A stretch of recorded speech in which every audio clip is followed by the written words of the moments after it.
Today is just an unboxing video. I've got an iview 3500 ST bill, whatever that is. But it's an analog converter box. Converts digital signals to an analog TV.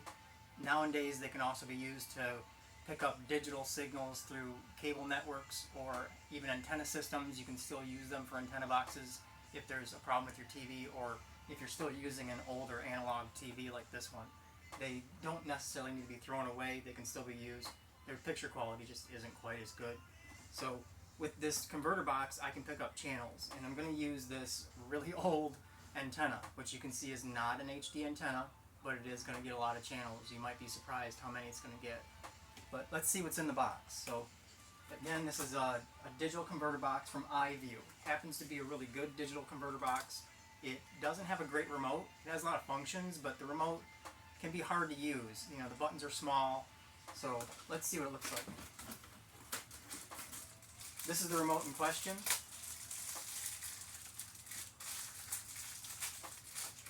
Alright, so get a view of that.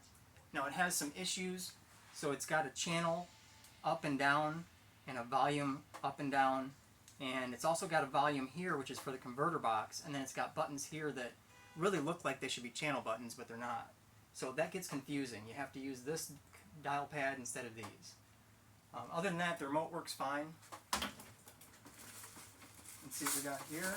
This is the box itself. Instructions, we won't be needing those today. Yeah, I know it's a guy thing, but I've already read those, honestly. This is not the first box I hooked up. Like I said, I borrowed this from work, so I made sure to read the manual before I installed them anywhere. This box is kind of like any other cable box that you might get from like Xfinity or Cox, if you remember them, Bright House, any cable company. Now, if you look at the back of the box, it's got a cable in and out. This is a coaxial video, so you can run that to a speaker. And then it's got a component output and an HDMI output. You can also use this as a composite output, so this one is your yellow, red, and white. Or you can use these as a component output together along with your video and audio. On the front, it's got all the channel buttons, volume buttons, menu, an OK button, and a power. So you don't have to have a remote to work this box. That's kind of important. You know, a lot of people lose their remotes, and I haven't been able to find a replacement remote for this box yet, other than the exact replacement. You can get an exact replacement. Also in the box is an HDMI cord. Now when I go to hook this TV up, I'm going to have a composite cord, which I don't have right now, so that'll be a separate video. But I'll use a composite, a yellow, red, and white cord. You might have seen them on old cable boxes or DVD players back in the day.